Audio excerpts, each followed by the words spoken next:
Halo, Assalamualaikum warahmatullahi wabarakatuh. Selamat datang semuanya, salam sejahtera untuk kita semua. Balik lagi nih dengan saya Redo Rahmatullah, mahasiswa S1 Akuntansi Universitas Bengkulu dengan NPM C1C020124. Jadi teman-teman, di video kali ini kita akan melanjutkan materi sebelumnya, yaitu mengenai Derivative Securities. Sekarang ini kita masuk ke chapter 17, mengenai investment atau investasi. Tepatnya ada di chapter 17 buku Intermediate Accounting ya, IFRS Edition, karangannya Kiso. Langsung aja nih kita masuk ke materinya, tonton terus sampai habis dan juga jangan di skip.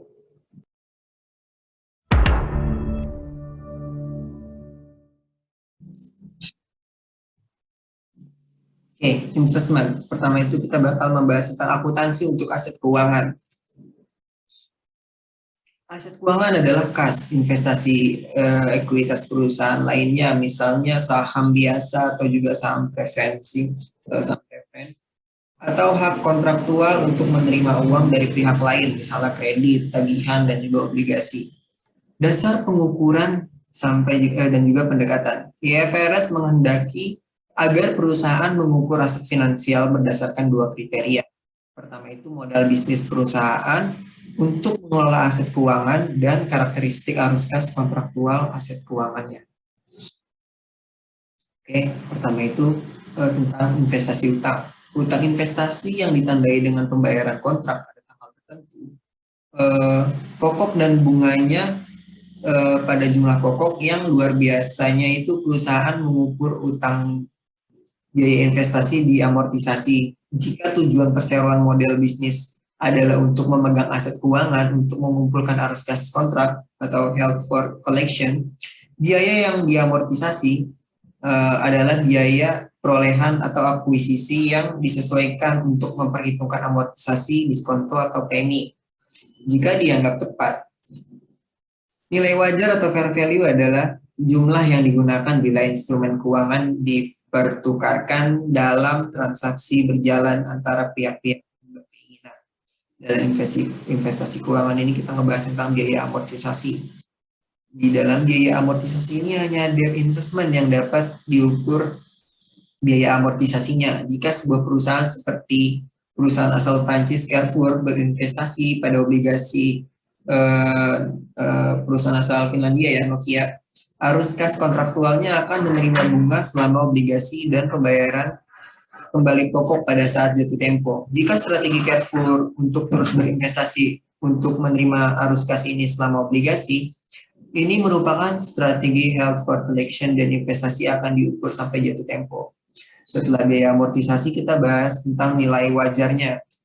Debt investment at fair value mengikuti perlakuan akuntansi yang sama dengan investasi utang held for collection selama periode pelaporan, yaitu catatan sebesar amortized cost-nya. Namun pada saat tanggal pelaporan, perusahaan menyesuaikan biaya amortisasinya ke fair value dengan keuntungan atau kerugian yang belum direalisasi, dilaporkan sebagai dari net income atau fair value method.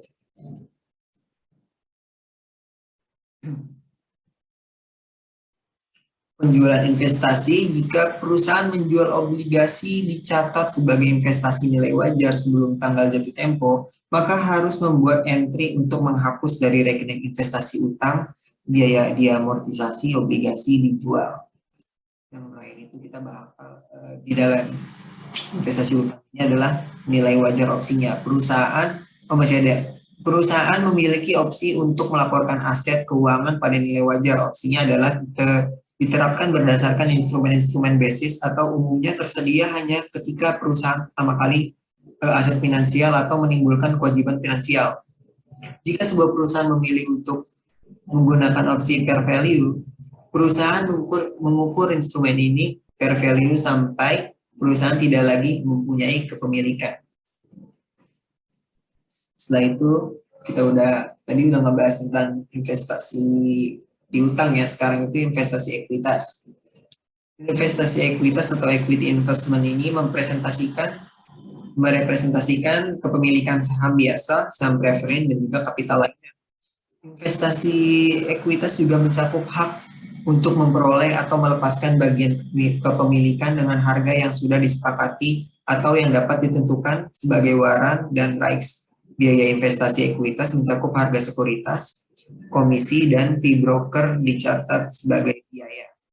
Besar kecilnya kepemilikan saham sebuah perusahaan atau investasi oleh sebuah perusahaan lain atau investor akan menentukan perlakuan akuntansi investasi klasifikasi investasi tersebut tergantung pada presentasi hak suara investasi yang dipegang oleh investor. Pertama, kepemilikan kurang dari 20%, metode nilai wajar dikurang sampai itu investor tersebut memiliki hak pasif. Ketika kepemilikan di antara 20% dan 50% atau disebut sebagai ekuitas, investor ini mempunyai pengaruh yang signifikan. Yang ketiga itu kepemilikan lebih dari 50%, laporan konsolidasinya. Investor ini memiliki hak untuk mengendalikan. Dalam investasi ekuitas ini, kita akan membahas tentang equity investment at fair value-nya. Bila investor memiliki kepemilikan kurang dari 20%, diasumsikan bahwa investor mempunyai pengaruh yang kecil atau tidak mempunyai pengaruh terhadap investasi. Seperti ditunjukkan dalam soal nantinya. Oke, jadi kita nggak bakal bahas soal di sini, soal kita bahas materi doang. Ada dua klasifikasi untuk kepemilikan kurang dari 20% berdasarkan IFRS. Anggapan bahwa investasi ekuitas held for trading artinya perusahaan pemegang sekuritas ini untuk mendapatkan keuntungan dari perubahan harga. Seperti dengan investasi utang yang held for trading, aturan akuntansi, dan laporan untuk investasi adalah nilai surat berharga sebesar nilai wajarnya dan mencatat laba dan rugi yang belum direalisasi dalam laba bersih. Namun, beberapa investasi ekuitas diadakan untuk tujuan selain perdagangan. Sebagai contoh, sebuah perusahaan mungkin menahan investasi ekuitas dalam rangka untuk menjual produk-produk di daerah tertentu. Dalam situasi ini, pencatatan keuntungan dan kerugian yang belum direalisasi dalam pendapatan seperti yang diperlukan untuk investasi perdagangan tidak menunjukkan kinerja perusahaan sehubungan dengan investasi ini. Akibatnya, IFRS memungkinkan perusahaan untuk mengklasifikasikan beberapa investasi ekuitas sebagai non-trading. Non-trading investasi ekuitas dicatat sebesar nilai wajar pada laporan posisi keuangan. Mencatat laba atau rugi yang belum direalisasi dalam order comprehensive income. Terus, tadi kan kita ngebahas tentang equity investment at fair value ya. Sekarang itu adalah metode ekuitas. Contoh metode ekuitas itu berdasarkan metode ekuitas ya. Investor dan investee mengakui hubungan ekonomi substantif.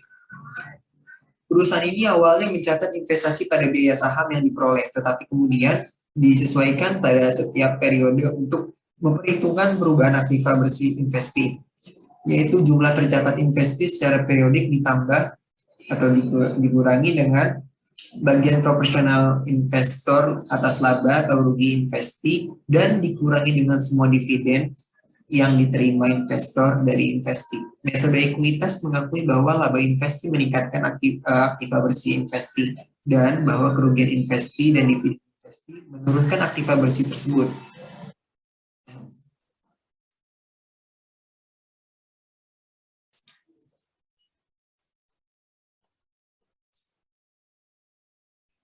Nah, itu kita ngebahas konsolidasi ya. Jadi jika suatu perusahaan memperoleh hak lebih dari 50%, yaitu hak mengendalikan dalam perusahaan tersebut, maka perusahaan investor disebut sebagai perusahaan induk atau parent, dan perusahaan investasi disebut sebagai perusahaan anak atau subsidiary. Investasi dalam saham biasanya perusahaan anak disajikan sebagai investasi jangka panjang dalam laporan keuangan tersendiri yang dibuat oleh perusahaan induk.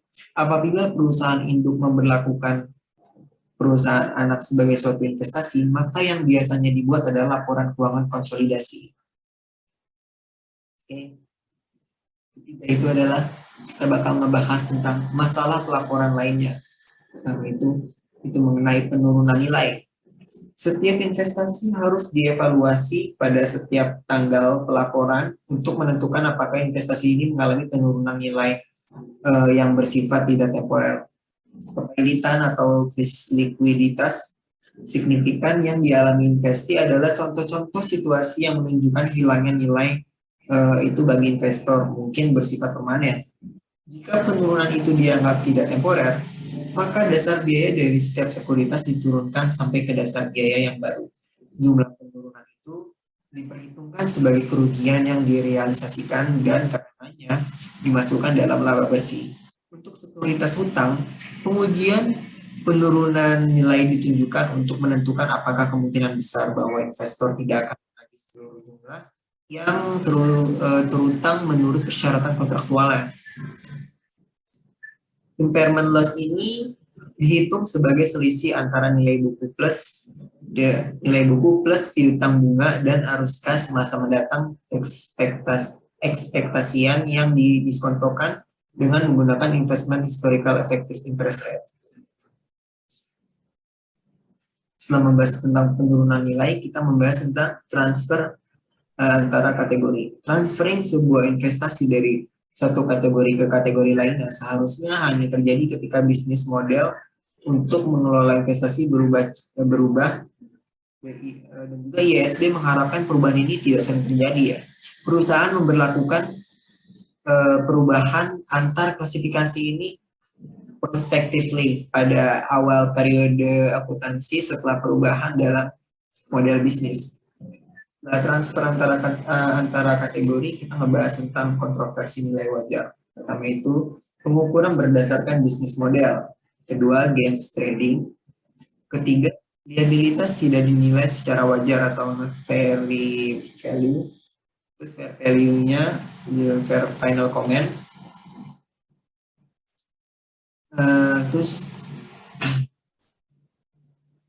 Oke. Oh, berarti itu doang. Jadi itu materi kita kali ini mengenai investment ya teman-teman ya. Oke teman-teman, tadi itu materi kita mengenai tentang investment. Di video selanjutnya saya akan membahas tentang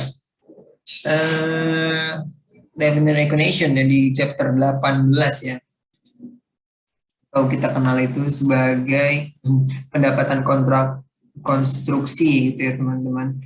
Dari buku Intermediate Accounting versi Kiswah, kita masih pakai buku yang sama. Jadi terima kasih udah menonton, semoga bermanfaat. See you in the next video. Bye bye.